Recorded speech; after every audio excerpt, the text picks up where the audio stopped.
Vas-y maintenant. Merci, Monsieur le Président du jury, de me passer la parole. Nous sommes ici en ce jour pour la présentation du cahier des charges et l'état d'avancement des projets en développement full stack. Le titre de mon projet est intitulé Réservation des billets de transport en ligne pour les agences interurbaines. Ce projet est présenté par moi qui suis le Faktamuse Pavel Léandrine, résident à Bafoussam et de nationalité camerounaise. À la base, je suis physicien de formation et je me fais accompagner par ce programme en développement full stack par 10 000 codeurs sur l'encadrement de M. Douglas Miandou, président de cette association. En ce qui concerne le contexte et l'idée du projet, je me suis rendu le mercredi soir pour effectuer un voyage à Douala pour passer les fêtes de fin d'année en famille. Et j'ai pratiquement perdu 4 heures de temps pour me procurer un billet de voyage.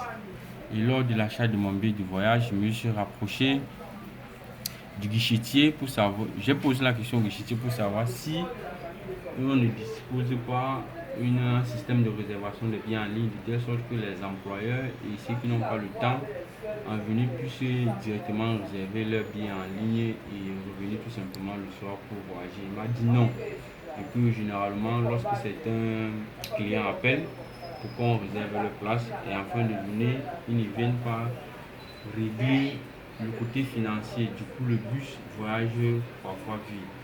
Moi, je leur dis ok, je vais leur mettre sur pied une application qui va leur permettre aux différents clients de réserver les billets de transport en ligne et également pour les locations de voyage.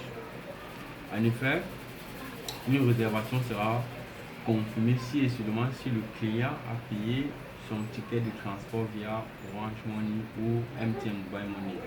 Et l'avantage de cette application, c'est qu'elle va permettre la réduction du temps ou les pertes en temps et l'abandon de certaines activités en journée pour venir s'en procurer un billet.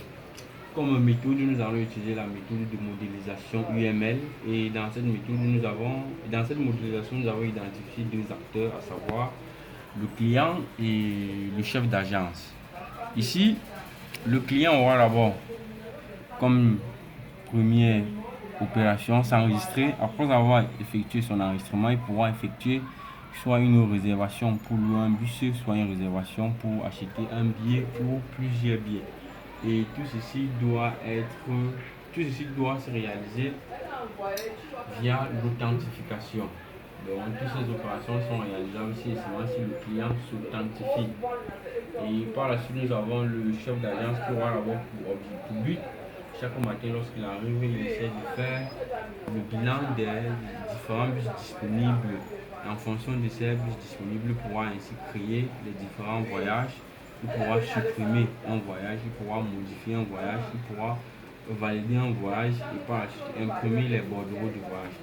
Toute cette opération doit s'effectuer si et seulement si le client, le chef d'agence s'authentifie d'abord. Voici un peu là le diagramme des cas d'utilisation tel que nous montre la figure 2. Et les principales difficultés rencontrées ici étaient au niveau de la modélisation des différents acteurs et par la suite de savoir quelle action mène tel acteur.